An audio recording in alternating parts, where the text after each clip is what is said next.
শ্রীমদ্ভগবদ্গীতা যথাযথ। প্রথম অধ্যায়। শ্লোক 2। সঞ্জয় উবাচ দৃষ্টা তু পাণ্ডবানিকং গুণ দুর্যোধনস্তদা আচার্যমুক্ষঙ্গম্য রাজা বচনমব্রবীৎ 2।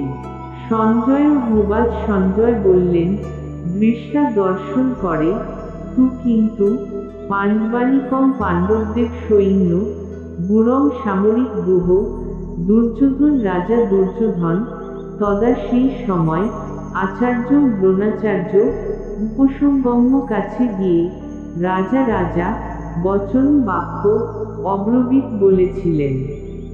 গীতার গান। সঞ্জয় কহিল রাজা শুন মন দিয়া, পাণ্ডবের সৈন্যসজ্জা সাজান দেখিয়া, রাজা দুর্যোধন শীঘ্র দ্রোণাচার্য পাশে, যাইয়া বৃত্তান্ত সব কহিল সকাশে।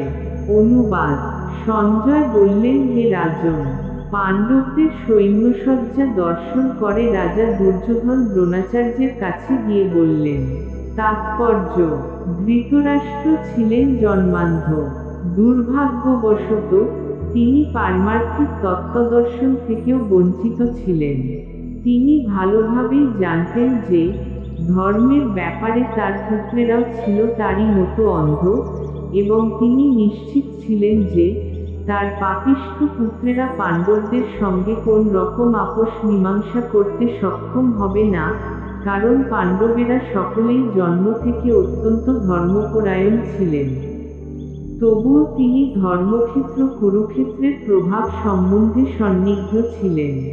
যুদ্ধক্ষেত্রের পরিস্থিতি সম্বন্ধে ধৃতরাষ্ট্রের এই প্রশ্ন করার প্রকৃত উদ্দেশ্য সঞ্জয় বুঝতে পেরেছিলেন।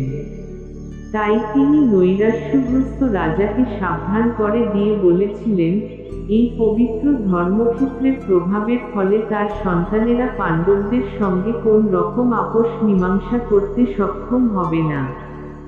সঞ্জয় তখনই ধৃতরাষ্ট্রকে বললেন যে, তার পুত্র দুর্যোধন পাণ্ডবদের মহৎ সৈন্যসজ্জা দর্শন করে, তার বিবরণ দিতে তৎক্ষণাৎ সেনাপতি দ্রোণাচার্যের কাছে উপস্থিত হলেন। দুর্যোধনকে যদিও রাজা বলা হয়েছে, তবুও সেই সংকটময় অবস্থায় তাকে তার সেনাপতির কাছে উপস্থিত হতে দেখা যাচ্ছে। এর থেকে আমরা বুঝতে পারি, চতুর রাজনীতিবিদ হবার সমস্ত গুণগুলি দুর্যোধনের মধ্যে বর্তমান ছিল। কিন্তু পাণ্ডবদের মহতী সৈন্যসজ্জা দেখে দুর্যোধনের মনে যে মহাভয়ের সঞ্চার হয়েছিল, তা তিনি তার চতুরতার আবরণে ঢেকে রাখতে পারেননি।